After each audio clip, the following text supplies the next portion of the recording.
नमस्कार दोस्तों, mind square गुरुजी से हम बात कर रहे हैं AK गुप्ता और आप देख रहे हो आधुनिक भारत की एक वीडियो जो कि क्विक डोज के नाम से आपको दिए जा रहे हैं। और इस वीडियो में आपको तमाम वो 1857 से लेकर के 1947 के बीच में जितने भी घटनाएं हुई हैं, जितने भी तथ्य हैं इम्पोर्टेंट, वो सारे आपको इस वीडियो में देखने को मिलेंगे जो कि काफ़ी एग्ज़ाम के लिए महत्वपूर्ण है। तो चलिए इस वीडियो का शुरुआत करते हैं। हम सबसे पहले 1857 के विद्रोह के बारे में जानते हैं। 1857 के जो विद्रोह हुए थे 29 मार्च को हुई थी। और मंगल पांडे नामक एक सैनिक था जो कि बैरकपुर में एक गाय की बनी चर्बी के कारतूसों को मुंह से काटने के लिए मना कर दिया।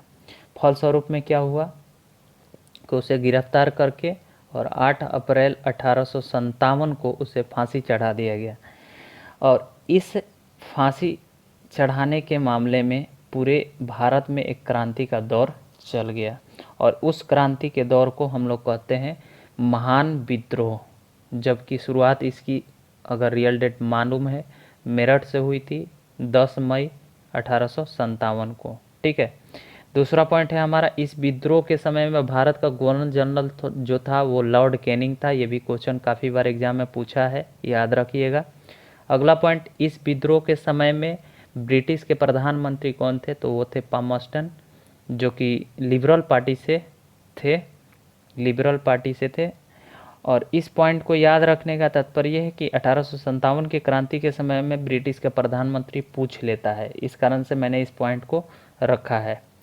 अगला पॉइंट है हमारा कि 1857 के क्रांति में जो अलग अलग प्रमुख केंद्र थे जिसके नेतृत्व अलग अलग क्रांतिकारियों ने किया था उस क्रांति को पूरा करने के लिए, तो उनके नाम को देखते हैं और उस जगह का नाम देखते हैं। जैसे दिल्ली है, दिल्ली से थे बहादुर शाह जफर बख्त खां।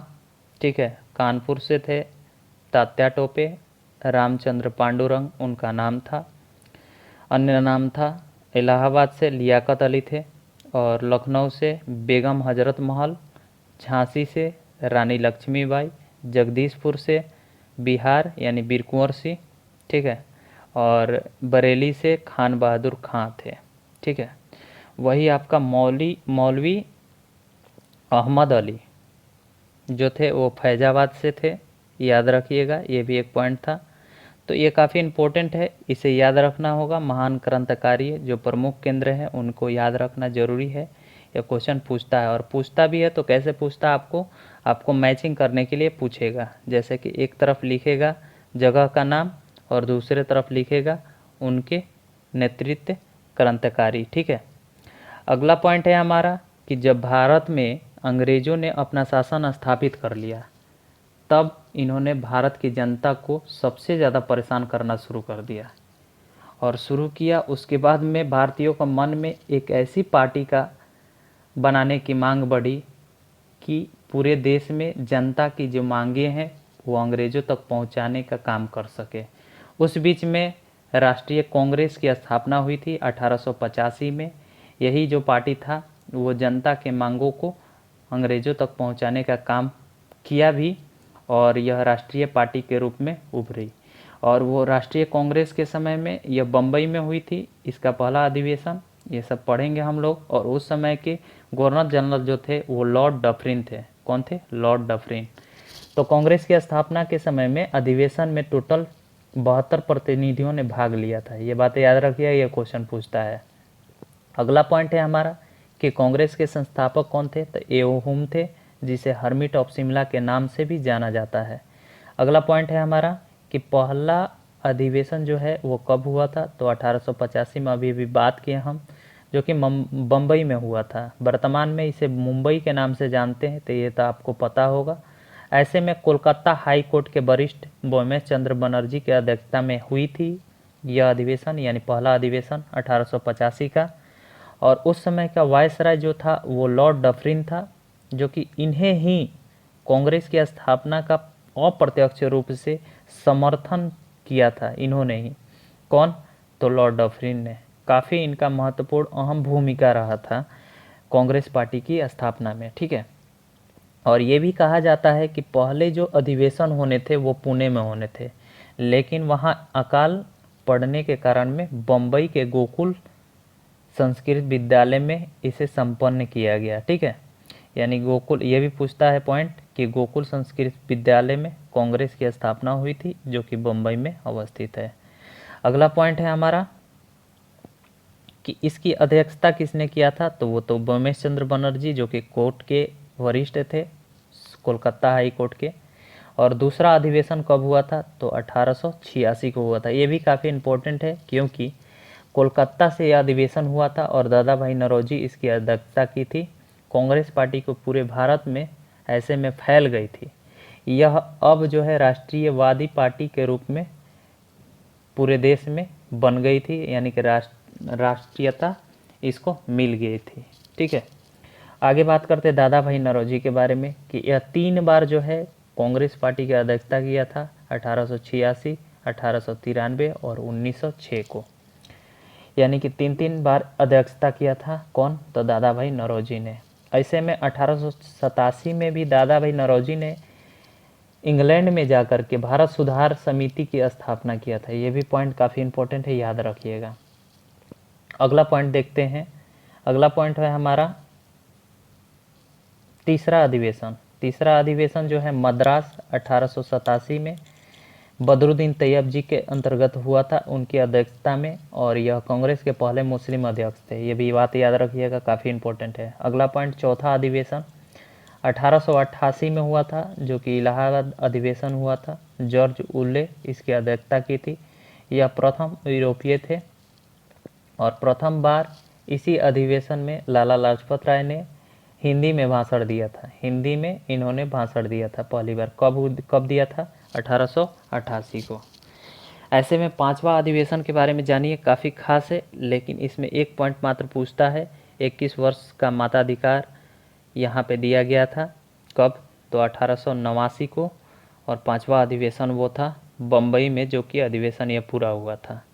अगला पॉइंट हमारा पूछता है कि 1892 में दादा भाई नौरोजी ने इंग्लैंड में फिनसबरी नामक स्थान पर संसद का चुनाव लड़ा था और इंग्लैंड की संसद पहुंचने वाले पहले भारतीय बने थे।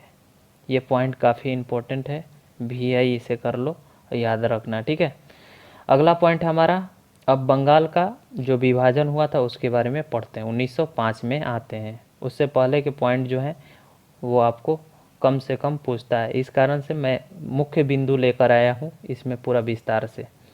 1905 बंगाल में बढ़ते राष्ट्रवाद को देखते हुए 20 जुलाई 1905, याद रखिएगा ये डेट काफ़ी इम्पोर्टेंट है, 20 जुलाई 1905 को भारत में बंगाल के गवर्नर जनरल जो थे उस समय लॉर्ड कर्जन थे और इन्होंने बंगाल का विभाजन की घोषणा कर दी थी 20 जुलाई 1905 को। ऐसे में उस समय में विभाजन का जो घोषणा किया था उस समय में विभाजन नहीं हुआ बंगाल का, लेकिन इसके विरोध में जो है 7 अगस्त 1905 में कोलकाता के टाउन्स हॉल में स्वदेशी आंदोलन यानी बंग भंग आंदोलन आरंभ किया गया था। कब, तो 1905 को ही 7 अगस्त को। डेट के साथ में याद रखिएगा, ये पूछता है। ऐसे में इसे स्वदेशी आंदोलन के नाम से भी जानते हैं और स्वदेशी आंदोलन में कुछ कुछ जो है नारे लगे थे, वंदे मातरम, विभाजन नहीं चाहिए और बंगाल एक है। इन सारे नारे को लगाए गए थे 1905 के स्वदेशी आंदोलन में। ठीक है, अगला पॉइंट है हमारा जिसका नेतृत्व सुरेंद्रनाथ बनर्जी ने किया था और फिर भी वहाँ जो है 15 अक्टूबर 1905 को यह पूरी तरह से बंगाल का विभाजन कर दिया गया। ठीक है, अगला पॉइंट है हमारा, देखिएगा ध्यानपूर्वक। 1906 में कोलकाता अधिवेशन हुआ था जो कि कांग्रेस अधिवेशन अध्यक्षता करते हुए दादा भाई नौरोजी ने पहली बार स्वराज का मांग किया था।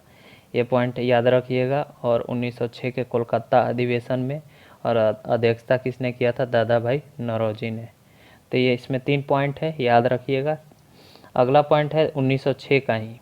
आगा खां और सलीमुल्लाह खां इसी समय में बांग्लादेश के ढाका में मुस्लिम लीग की स्थापना किया था। कब, तो वो आपका कोलकाता अधिवेशन 1906 में ही। और मुस्लिम लीग की स्थापना करने के बाद में जिसका संविधान जो है वो कराची में बनाया गया था। कहाँ पे बनाया गया था? कराची में।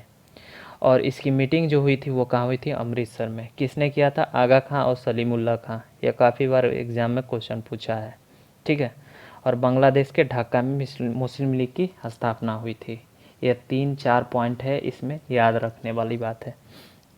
अगला पॉइंट है हमारा 1907, जबकि सूरत अधिवेशन हुआ था उस समय में रास बिहारी बोस के अध्यक्षता में हुई थी। यह साल भी काफ़ी इम्पोर्टेंट है क्योंकि इसी साल में कांग्रेस को दो दलों में बट गई। उसी समय की बात है यह, 1907 में सूरत अधिवेशन के अंतर्गत में, ठीक है। और नरमपंथी और गर्मपंथी जो है वो क्या होता है उसके बारे में हम लोग देख लेते हैं। नरम दल और गर्म दल क्या होता है। तो सबसे पहले नरम दल के बारे में बात करते हैं। उदारवादी जिसे बोला जाता है, उदारवादी नेता उसे कहते हैं। जो उदारवादी नेता वो थे जो अपनी मांगों को अंग्रेजों के सामने प्रार्थना पत्र या शिष्टाचार के माध्यम से रखते थे। प्रमुख उदारवादी नेता जो थे वो दादा भाई नौरोजी, गोविंद रानाडे, गोपाल कृष्ण गोखले और मदन मोहन मालवीय। अंत में क्या है? मदन मोहन मालवीय। गर्मपंथी यानी उग्रवादी के तौर पे लाला लाजपत राय, बाल गंगाधर तिलक, बिपिन चंद्र पाल यानी कि लाल बाल पाल। यह क्वेश्चन काफ़ी बार एग्जाम में पूछा है भी आई है, लेकिन सबको याद रहता है। कारण यह है कि सभी के नाम जो हैं शॉर्ट में लाल, बाल और पाल। यहाँ बाल है, यहाँ पाल है, ठीक है। एक अन्य नाम भी है, एक और सदस्य थे इसके गरम दल के, गरमपंथी के, उग्रवादी, सब एक ही नाम है दोस्तों, अरविंद घोष, ठीक है। ये भी एक गर्म दल के नेता थे, ठीक है। अगला पॉइंट है हमारा 1910। 1910 में कई क्रांतिकारी गतिविधियां चली 1910 तक, और कई क्रांतिकारी ने बलिदान भी दिया था, ठीक है। और पहले युवा क्रांतिकारी जिन्होंने अपना बलिदान दिया था खुदीराम बोस, और पहले युवा मुस्लिम क्रांतिकारी अशफाक उल्लाह खां थे। यह पॉइंट काफ़ी इम्पोर्टेंट है, याद रखिएगा, ठीक है। अगला पॉइंट है हमारा 1911। काफ़ी इम्पोर्टेंट पॉइंट है दोस्तों, ध्यान से देखिएगा। 1911 26वां अधिवेशन कोलकाता में हुआ था। रविन्द्रनाथ टैगोर द्वारा रचित जन गण मन जो है पहली बार इसी समय गाया गया था। डेट के साथ में याद रखिएगा क्योंकि डेट के साथ में पूछता है। 27 दिसंबर 1911 को जन गण मन पहली बार गाया गया था। किसके द्वारा रचित है? रविन्द्रनाथ टैगोर के द्वारा रचित है। और सर्वप्रथम जो इसके शीर्षक थे यानी कि भारत भाग्य विधाता को 1912 को प्रकाशित किया गया था, ठीक है। अगला पॉइंट है हमारा कि लॉर्ड हार्डिंग द्वितीय बंगाल का गवर्नर जनरल बना, और गवर्नर जनरल बनते ही बंगाल का विभाजन को रद्द कर दिया। काफ़ी इम्पोर्टेंट पॉइंट है ये। आपको पता है बंगाल का विभाजन हुआ था 15 अक्टूबर, और आज के डेट में जो कि लॉर्ड हार्डिंग द्वितीय के अंतर्गत में 26वां अधिवेशन कोलकाता 1911 में इसे रद्द कर दिया गया बंगाल विभाजन को, और भारत की राजधानी कोलकाता से दिल्ली बनाने की घोषणा कर दी गई। किसके द्वारा? लॉर्ड हार्डिंग द्वितीय द्वारा। लॉर्ड हार्डिंग द्वितीय द्वारा इसे अनाउंस किया गया था, न कि उसी समय बना था। ये बना था आपका बांकीपुर अधिवेशन में, ठीक है। अगला पॉइंट हम लोग पढ़ेंगे उसी को, देखिएगा यहाँ पे लिखे हुए हैं कि 1912 में बांकीपुर अधिवेशन में भारत की राजधानी कोलकाता से दिल्ली बना दी गई थी। घोषणा कब हुई थी? 1911 को। 1911 को घोषणा हुई, अब बना कब? 1912 में बांकीपुर अधिवेशन में। 1912 में ही एक और घटना हुई थी, एओ हुम को कांग्रेस का पिता कहा गया था। ये भी बात याद रखिए, काफ़ी बार एग्जाम में पूछा है। अगला पॉइंट 1913 लाला हरदयाल जो कि सैन फ्रांसिस्को में गदर पार्टी की स्थापना किया था 1913 को, ठीक है। ये पॉइंट काफ़ी इम्पोर्टेंट है, याद रखिएगा। इस पार्टी का मुख्य उद्देश्य था क्रांतिकारी गतिविधियों को सक्रिय करना, और इस पार्टी का प्रथम अध्यक्ष सोहन सिंह भकनाथ था। सोहन सिंह ऐसे दिया रहता है ऑप्शन में, सोहन सिंह भी याद रख सकते हैं, कोई दिक्कत नहीं है। अगला पॉइंट हमारा 1916 लखनऊ अधिवेशन। ये तो पॉइंट बहुत ज़्यादा इम्पोर्टेंट है, इसमें बहुत सारे कार्य हुए थे, देखते हैं इसको। 1916 लखनऊ अधिवेशन अंबिका चरण मजूमदार के अध्यक्षता में हुई थी 1916 में। और इस अधिवेशन के अंतर्गत में गरम दल और नरम दल जो कि दो भाग में बटे थे 1907 में सूरत अधिवेशन में, उससे समझौता कराई गई और दोनों एक हो गए, नरम और गरम दल, जिसमें मुख्य भूमिका जो है बाल गंगाधर तिलक और एनी बेसेंट ने निभाई थी। अगला पॉइंट है बाल गंगाधर तिलक और मोहम्मद अली जिन्ना के सहयोग से कांग्रेस और मुस्लिम लीग की समझौता हुई, जिसे लखनऊ समझौता यानी कि लखनऊ पैक्ट भी कहते हैं या उस नाम से भी जानते हैं। यह काफ़ी इम्पोर्टेंट है। बाल गंगाधर तिलक और मोहम्मद अली जिन्ना के अंतर्गत में क्या हुआ था, सहयोग से कांग्रेस और मुस्लिम लीग की जो है दोस्ती फिर से बरकरार हो गई थी, ठीक है, और एक हो गए थे, जिसमें एक चीज़ मानना पड़ा था कि इस अधिवेशन के अंतर्गत में मुस्लिम लीग के पृथक निर्वाचन की मांग को स्वीकार लिया गया था। इस कारण से इसकी समझौता को मान लिया गया था कांग्रेस और मुस्लिम लीग की। मुस्लिम लीग की स्थापना आप लोग को मालूम है कब हुआ था, तो वो हुई थी आपका 1907 में, ठीक है, 1906 में।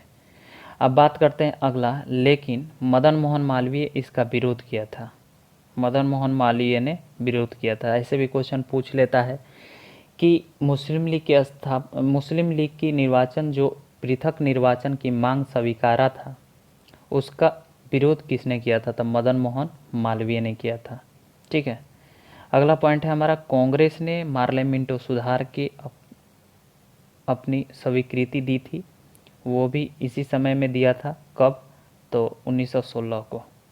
अगला पॉइंट है हमारा कि 1917 में कांग्रेस का जो कोलकाता अधिवेशन था, उसमें एनी बेसेंट जो कि पहली महिला अध्यक्ष बनी थी, विदेशी महिला थी, याद रखिएगा दोस्तों, यह विदेशी महिला थी पहली, जो कि प्रथम महिला अध्यक्ष के रूप में जानी जाती है, ठीक है।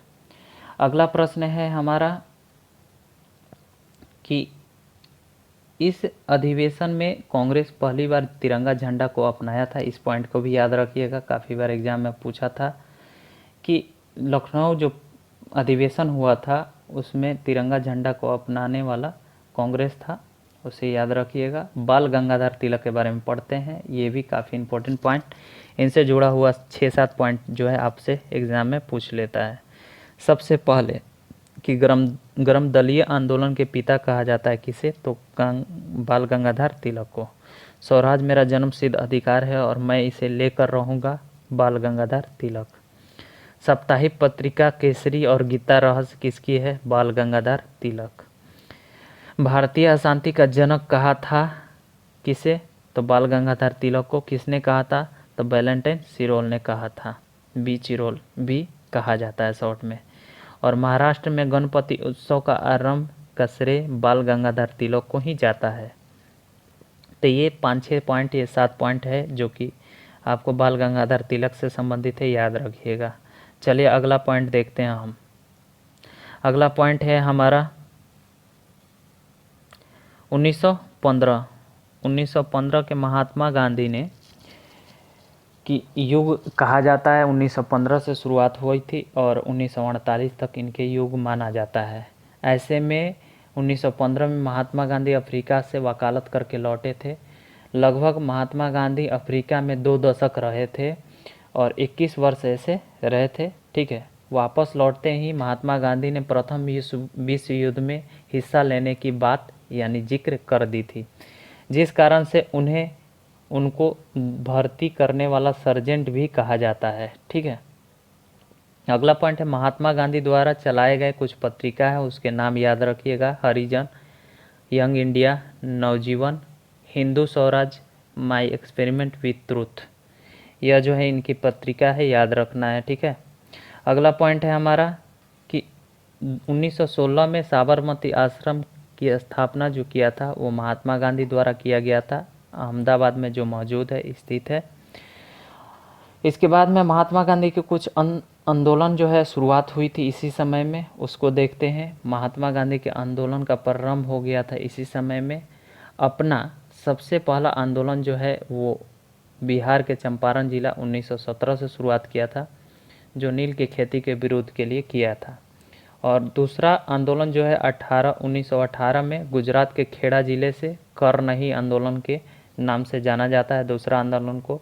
और तीसरा आंदोलन जो है 1918 को ही अहमदाबाद के मिल मजदूरों के साथ में भूख हड़ताल पर किया था, और मिल मजदूरों को मजदूरी जो है 35% बढ़वा कर दिया था। ठीक है, अगला पॉइंट है हमारा 1919 का पॉइंट, बहुत इंपॉर्टेंट है, ये भी याद रखिएगा। चलिए देखते हैं इसको। 1919 का पॉइंट सबसे पहले 19 मार्च 1919, 19 मार्च 1919 डेट ज़्यादा खतरनाक नहीं है, इजी है, याद रह सकता है, और डेट के साथ में रोलेक्ट एक्ट पूछता है। यानी कि 19 मार्च 1919 को रोलेक्ट एक्ट पारित किया गया था ब्रिटिश सरकार के द्वारा। अब बात करते हैं कि अली बम कांड, दूसरा पॉइंट है अली बम कांड जो हुआ था, सैफुद्दीन किचलू को गिरफ्तार कर लिया गया था इस कांड के अंतर्गत में। और अगला पॉइंट है हमारा जनरल डायर ने गोलियां चलाई जिसमें लगभग 400 भारतीय मारे गए थे। यह काफ़ी इम्पोर्टेंट पॉइंट है, जिसे जालियांवाला बाग भी कहा जाता है। जालियांवाला बाग हत्याकांड के विरुद्ध में बहुत सारे जो है घटनाएं हुई थी। इस घटना के बाद में रविन्द्रनाथ टैगोर जो है सर की उपाधि अपना त्याग दी थी, और इस समय के वायसराय थे लॉर्ड चैम्सफोर्ड। ठीक है, अगला पॉइंट है हमारा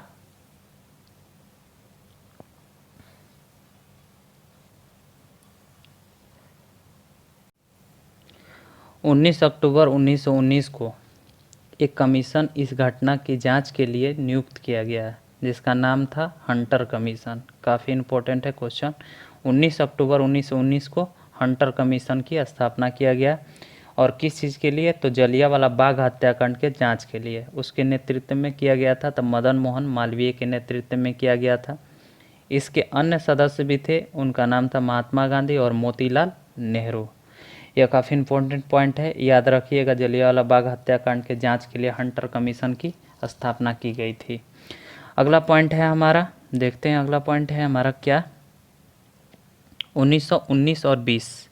ये भी काफ़ी इम्पोर्टेंट पॉइंट है, देखिएगा। 1919 और 20 में क्या हुआ था कि अली बंधुओं ने तुर्की के खलीफा के समर्थन के लिए और अंग्रेज़ों के विरुद्ध में खिलाफत आंदोलन प्रारंभ किया था, और इस आंदोलन का नेतृत्व के लिए महात्मा गांधी को नियुक्त किया गया था अध्यक्ष। ठीक है, और महात्मा गांधी से जुड़े हुए और भी तथ्य हैं कि उनके गुरु का नाम गोपाल कृष्ण गोखले था, और फिनिक्स फॉर्म का स्थापना जो है महात्मा गांधी ने ही किया था, याद रखिएगा। यानी कि फिर से इसको रिपीट करते हैं, अली बंधुओं ने तुर्की के खलीफा के समर्थन के लिए और अंग्रेज़ों के विरुद्ध में एक खिलाफत आंदोलन प्रारंभ किया। इस आंदोलन में जो अध्यक्ष नियुक्त किए गए महात्मा गांधी को, और महात्मा गांधी के गुरु का नाम गोपाल कृष्ण गोखले, और फिनिक्स फॉर्म का स्थापना महात्मा गांधी ने किया था। ऐसे में 1920 में 1 अगस्त 1920 को महात्मा गांधी ने असहयोग आंदोलन भी प्रारंभ किया था, और इस असहयोग आंदोलन को तुरंत या 2 साल के अंदर में स्थगित कर दिया गया था, यानी कि बंद कर दिए थे और वापस ले लिए थे असहयोग आंदोलन। क्यों? कारण यह था कि 5 फरवरी 1922 को गोरखपुर जिले के चोरा चोरी कांड हत्याकांड वाला जो केस हुआ था, उससे वह दुखित होकर के असहयोग आंदोलन को जो है पूरी तरह से वापस ले लिया था। कारण यह था कि असहयोग आंदोलनकारी जो थे वो क्रोध में आकर के थाने में आग लगा दी थी, जिसके कारण से एक थानेदार और 21 सिपाही जो है वो जिनकी मृत्यु हो गई थी। इससे यह बहुत दुखित हुए महात्मा गांधी, और अपना जो असहयोग आंदोलन है वो वापस ले लिया। ऐसे में महात्मा गांधी ने ब्रिटिश सरकार को केसरे हिंद की उपाधि भी असहयोग आंदोलन के बाद ही लौटा दी थी। ये भी काफ़ी इम्पोर्टेंट पॉइंट है, याद रखिएगा। महात्मा गांधी ने ब्रिटिश सरकार को केसरी हिंद का उपाधि कब लौटाया था, तो असहयोग आंदोलन के बाद। ठीक है, अगला पॉइंट है, इकलौता पॉइंट है, ध्यान से देखिएगा कि 1923 में मोतीलाल नेहरू और चित्तरंजन दास मिल करके स्वराज पार्टी का गठन किया। ये पॉइंट जो है आपको याद रखने काफ़ी इम्पोर्टेंट पॉइंट है, ठीक है। अगला पॉइंट देखते हैं। अगला पॉइंट है आपका 1924। 1924 में एक अधिवेशन हुआ था, काफ़ी इम्पोर्टेंट अधिवेशन था, कर्नाटक का बेलगांव अधिवेशन। मात्र एक अधिवेशन जो महात्मा गांधी द्वारा किया गया था, और ये इनका पहला और अंतिम अधिवेशन था। पहला और अंतिम अधिवेशन था कर्नाटक के बेलगांव अधिवेशन 1924, याद रखिएगा। अगला पॉइंट है हमारा 1925 में क्या हुआ था कि इसमें देखिए मिस्टेक हुआ है, थोड़ा सा ध्यान रखिएगा। एक इस समय में घटना हुआ था काकोरी कांड। काकोरी कांड घटना जो है वो घटना मैं बता देता हूँ विस्तार से, कि सहारनपुर से लखनऊ की ओर जा रही 8 डाउन ट्रेन जो था, उसके रेल विभाग के खजाने थे कुछ, काकोरी नामक स्थान से उस सफ़र में लूट लिया गया, जिसका नाम था काकोरी कांड। और इस घटना से जुड़े हुए प्रसाद बिस्मिल्ला, राजेंद्र लाहिड़ी, रोशन सिंह और अशफाक उल्ला खां को 1927 में फांसी दे दी गई थी। कब हुई थी ये घटना? तो 1925 में हुई थी काकोरी कांड, और इससे जुड़े हुए प्रसाद बिस्मिल्ला, राजेंद्र लाहिड़ी, रोशन सिंह, अशफाक उल्ला खां को 1927 में फांसी दे दी गई थी, और इससे जुड़े हुए सचिंद्र सन्याल को आजीवन कारावास दिया गया था। अगला पॉइंट है हमारा 1926। अखिल भारतीय महिला संघ का स्थापना हुआ था 1926 को। मात्र एक इकलौता पॉइंट है, याद रखिएगा, VI इसलिए मैंने जोड़ दिया यहाँ पे। अगला पॉइंट है हमारा 1927। 1927 के घटना को देखिएगा। भारत के संविधान बनाने के लिए साइमन कमीशन की नियुक्ति की गई। इसमें क्या हुआ, 3 फरवरी को 1928 को ही साइमन कमीशन, जिसे हम लोग व्हाइट मैन कमीशन भी कहते हैं, भारत में प्रवेश किया। इस कमीशन के बहिष्कार न करने वाले 2 दल थे, जो पंजाब यूनियनिस्ट और जस्टिस पार्टी जो थे, और एक पार्टी जो बना था वो दिल्ली में चंद्रशेखर आज़ाद द्वारा बनाया गया था, HSRA, और इसको 1928 में ही स्थापित किया गया था। इस कारण से मैंने इस पॉइंट को डाला है यहाँ पे। और भगत सिंह के नेतृत्व में पंजाब के क्रांतिकारियों ने 17 दिसंबर 1928 को ही, काफ़ी इम्पोर्टेंट पॉइंट है, लाहौर के तत्कालीन सहायक पुलिस कप्तान सैंडर्स की गोली मारकर हत्या कर दी गई। और इससे क्या हुआ कि अंग्रेज़ जो थे वो थोड़ा बौखला गए। और आगे अगला पॉइंट में है, इस कमीशन के सभी सदस्य अंग्रेज़ थे, इस वजह से इसका विरोध हुआ। लाठियों के प्रहार से इसी साल में लाला लाजपत राय की मौत हो गई थी। और इस मौत को पूछ लिया करता है कभी कभी कि 1928 में लाला लाजपत राय को लाठी प्रहार से मौत हो गई थी। ये पॉइंट को पूछता है, इसलिए VI है क्वेश्चन। अगला पॉइंट है हमारा, देखिएगा ध्यानपूर्वक, आपका अगला पॉइंट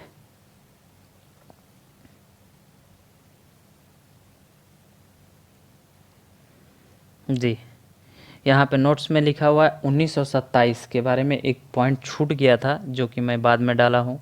बटलर कमेटी बनी थी। इस कमेटी का मुख्य उद्देश्य था कि सरकार और राज्यों के बीच में संबंधों का सुधार करना। तो ये पॉइंट याद रखिएगा, नोट्स है, ठीक है। और पॉइंट लिखना चाहें तो लिख सकते हैं। ऐसे में 1928 में कोलकाता अधिवेशन मोतीलाल नेहरू के अध्यक्षता में हुई थी। ऐसे में अंसारी भी इसकी अध्यक्षता की थी। और इस अधिवेशन में नेहरू रिपोर्ट जो है पारित किया गया था, और भारतीय संविधान के सिद्धांतों को रिपोर्ट प्रस्तुत की, जिसे हम लोग नेहरू रिपोर्ट के नाम से आज भी जानते हैं। कब हुई थी नेहरू रिपोर्ट? 1928। किस अधिवेशन में? कोलकाता अधिवेशन में। अध्यक्षता किसने की थी?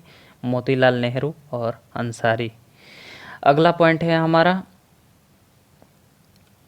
1928, एकमात्र पॉइंट जो कि सरदार वल्लभ भाई पटेल बरदौली सत्याग्रह हुई थी, इसी समय हुई थी। और बरदौली की महिलाओं ने इनको इसी साल में सरदार की उपाधि दी थी, ठीक है, बरदौली की महिलाओं ने। ऐसे में अगला पॉइंट जो है आपका काफ़ी खास है, 1929 के लाहौर अधिवेशन। काफ़ी बार एग्ज़ाम में पूछे जाते हैं ये सब पॉइंट। 1929 में कांग्रेस के अधिवेशन जो लाहौर अधिवेशन में किया गया था, ठीक है। अध्यक्षता जो है वो पंडित जवाहरलाल नेहरू ने किया था और इस अधिवेशन में पूर्ण स्वराज की संकल्पना लिया गया था। ऐसे में एक चीज़ और याद रखिएगा, नोट्स में लिखे हुए हैं यहाँ पे, 1930 में कोई भी अधिवेशन नहीं हुआ था। हालांकि 26 जनवरी 1930 को पूर्ण स्वाधीनता दिवस के रूप में मनाया जाता है। 1930 को ही 26 जनवरी को पूर्ण स्वाधीनता दिवस के रूप में मनाया जाता है। अगला पॉइंट है हमारा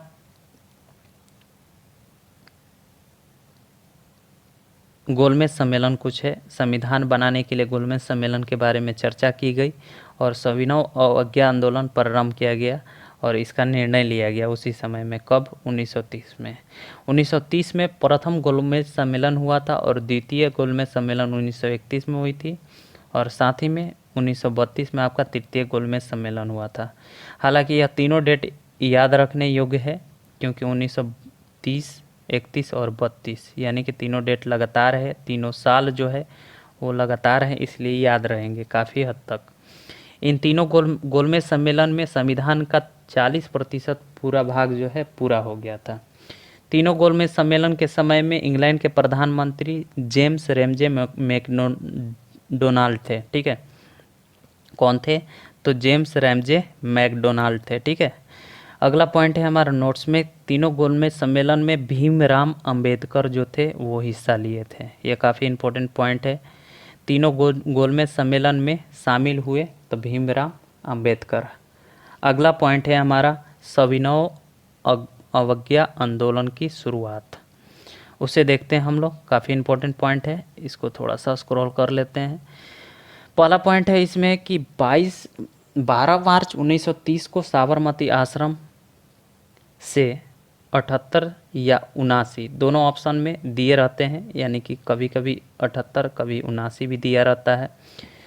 इसमें टोटल अनुयायी थे जिसके साथ में डांडी मार्च किया गया और 322 किलोमीटर पैदल लोग चले तो साबरमती आश्रम से डांडी तक इसका मोर्चा हुआ जो कि 12 मार्च 1930 को हुआ। 6 अप्रैल 1930 को डांडी मार्च को नमक कानून तोड़ा गया।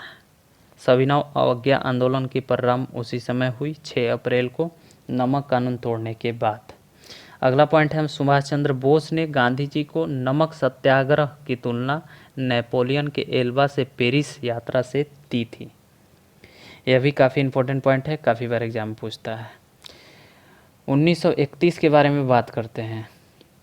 गांधी जी जो इरविन समझौता यानी कि दिल्ली समझौता भी कहते हैं उसे, इसके साथ ही आंदोलन को समाप्त कर दिया था। कौन सा? तो जो सविनय अवज्ञा आंदोलन है उसे इन्होंने समाप्त किया इरविन समझौता के अंतर्गत 1931 को।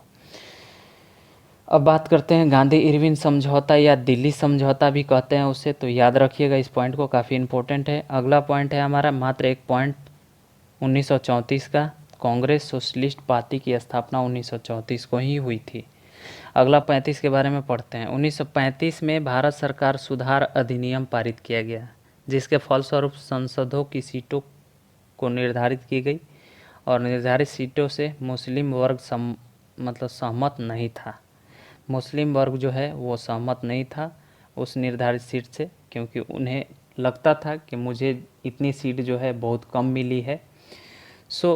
इस कारण से उन्होंने सहमति अपना नहीं विचार रखा वहाँ पे और 1935 के ही अधिनियम के अंतर्गत में भारत के अधिकतम संविधान में उल्लेख मिलता है। ये बात याद रखिएगा, काफ़ी बार एग्जाम में पूछा है कि सबसे ज़्यादा उल्लेख जो है किसके संविधान से मिला है, तो भारत 1935 भारत अधिनियम सुधार अधिनियम के अंतर्गत में लिया गया है, उल्लेख किया गया भारत के संविधान में।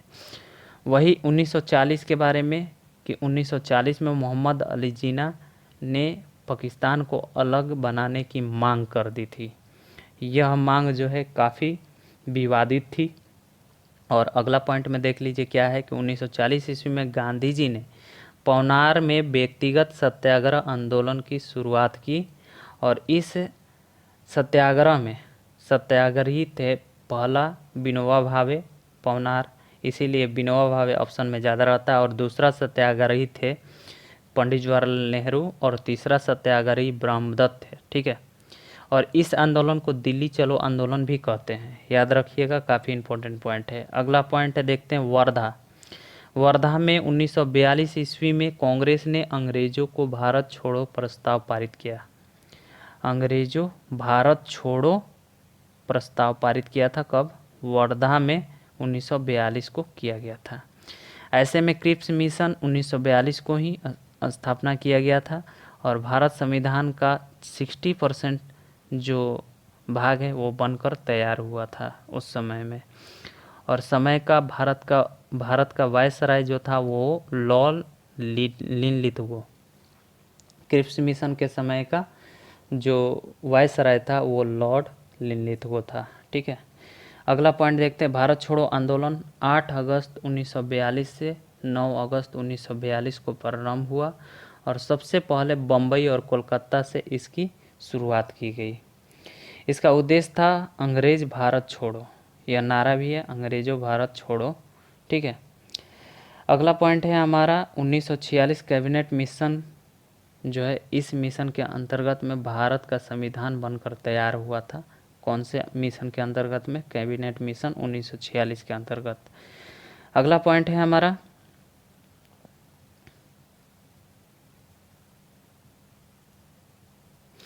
1947 का लॉर्ड माउंटबेटन योजना के अनुसार में भारत पाकिस्तान को 2 अलग देश बना दिए गए हैं और भारत पाकिस्तान रेखा जो है यानी कि रेड क्लिफ रेखा का निर्माण किया गया। और स्वतंत्र भारत सबसे पहले भारतीय गवर्नर जनरल कौन थे? वो थे भारतीय राजगोपालाचारी। ऐसे में क्वेश्चन ये भी पूछता है कि लॉर्ड माउंटबेटन जो थे वो स्वतंत्र भारत के गवर्नर जनरल थे, लेकिन स्वतंत्र भारत के प्रथम भारतीय गवर्नर जनरल पूछेगा तो राजगोपालाचारी होगा। ठीक है, इस वीडियो को हम लोग बहुत विस्तार से देखे हैं और मैं उम्मीद करता हूँ कि आपको वीडियो पसंद आया होगा। इस वीडियो में यानी कि आधुनिक भारत के क्विक डोज के वीडियो में मैंने काफ़ी विस्तार से आपको समझाने की कोशिश की है। अगर मेरी कोशिश आपको पसंद आई होगी तो वीडियो को लाइक ज़रूर कीजिएगा और साथ ही साथ चैनल पर अगर नए हैं तो उसको सब्सक्राइब कीजिए दोस्तों। अगर इसी तरह के वीडियो चाहते हैं तो कमेंट कीजिए, तभी जा कर के मैं